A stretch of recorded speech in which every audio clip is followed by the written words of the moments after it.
The Ballad of Little Suzi. In the heart of an antiquated town, shrouded in the mists of obscurity, there dwelt a girl named Suzi, whose very essence seemed interwoven with the threads of daylight. Suzi's auburn tresses danced with the breezes like flames against the sky.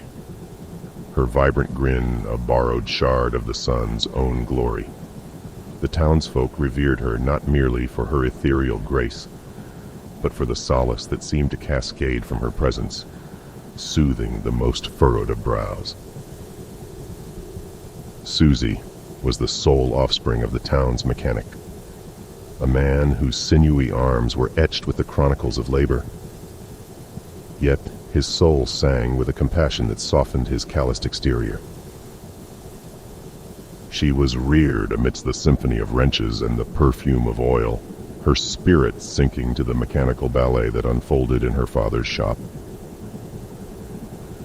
Her mother, a purveyor of knowledge within the local schoolhouse, nourished Suzi's mind with the nectar of literature, cultivating a being that was equal parts dreamer and doer. Her uniqueness was palpable, as tangible as the earth beneath their feet. Suzi's existence was an unspoken sonnet, an ode to joy that resonated in every corner of the town. She found enchantment in the ordinary, weaving dull moments into rich narratives that captivated her audience. Her mirth was an antidote to the overcast skies, and her benevolence flowed as freely as the river that bisected the town. Yet, as if fate had scripted a tragic twist in the most beautiful of songs, Suzi's narrative took a grave turn. The day that marked the completion of her 16th chapter, a milestone meant to be festooned with laughter and song, became a silent vigil. A mysterious malady, as ruthless as it was abrupt, ravaged through her, leaving naught but hush in its ravenous wake. The town grieved. The rhythm of the mechanic's shop stuttered to a halt, and the schoolhouse stories grew dim with sorrow. The chasm left by Suzi's departure was an abyss that no melody could span. It was in this chasm that Tesla's Little Suzi morphed from a simple tune into an elegy, a tribute to the meteoric life of a girl whose brilliance was as transient as it was mesmerizing. Now, as twilight's embrace enshrouds the town, whispers abound that Suzi's essence lingers within the walls of her former abode. Some speak of glimpsing a shadow at the window, a fleeting image of youthful vitality trapped in a moment that will never age. Others tell tales of a haunting lilt that drifts through the trees, a fragment of a song that seems to weep for the joy that was stolen away. The bravest of souls have dared to cross the threshold of the forsaken house, drawn by the allure of the unknown, or perhaps a yearning to feel the echo of Suzi's presence. Those who return speak not of their journey, their eyes clouded with a depth of knowing that words cannot convey.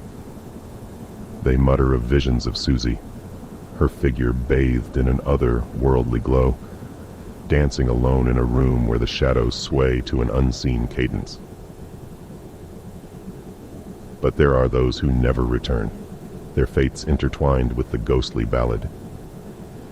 It's said that to dance with Suzi is to join her in her eternal reverie, to become part of the legend that the town will never cease to murmur about. Listen then, with a heart both wary and intrigued, to the Ballad of Little Suzi. It's a melody of perpetual youth, a dirge for a sorrow that the dawn can never dispel. A story that chills the very marrow with its whisper of beauty and its echo of despair. The sorrow-laden air of the town seemed almost palpable, a mist that clung stubbornly to the cobblestone streets and the withered facades of buildings long past their prime.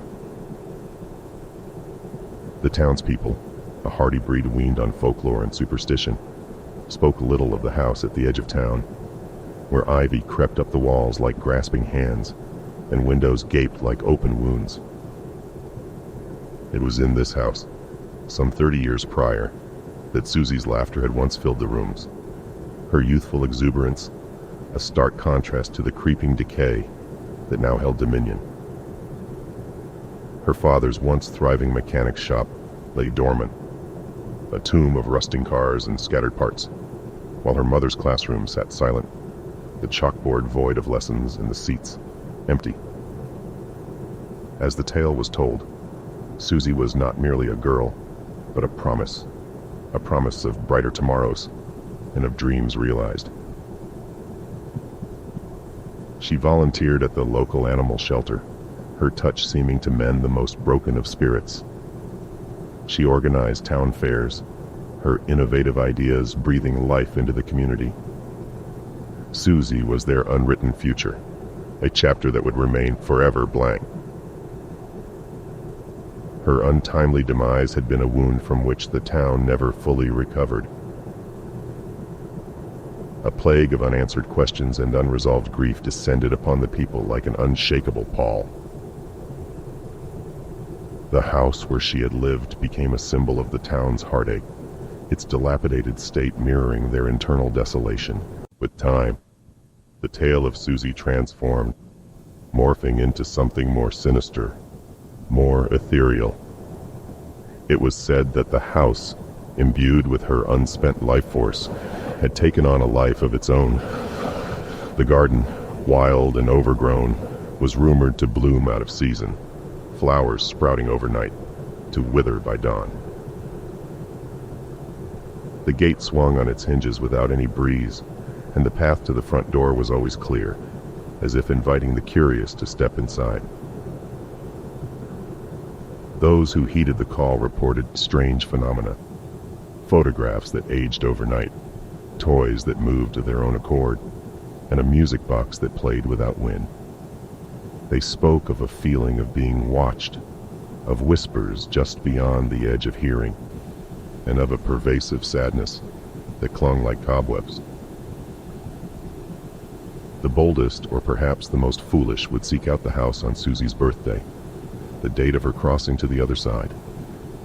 They brought gifts, trinkets, and letters, offerings to appease the girl who never grew old. Some claimed these offerings disappeared by morning, taken by grateful, invisible hands. Yet there were others who sought not to appease, but to provoke, to challenge the tales and dismiss them as mere ghost stories. They would enter the house, their bravado as loud as the silence they were met with, and those who did were changed, their once bright eyes now hollow, their laughter gone, replaced by a haunting stillness. The legend of Little Suzi, perpetuated through whispers and warnings, grew into a chilling narrative that ensnared the town in its icy grip, and amidst this, the song Little Suzi by Tesla became an anthem, a melodic embodiment of the town's collective lament. So the tale weaves on, the threads of reality and myth intertwining to form a tapestry of the macabre. In the hearts of the townsfolk, Suzi lives on, not just as a memory, but as a presence that breathes through the very walls of the town, a chilling reminder that some stories, like some spirits, refuse to rest.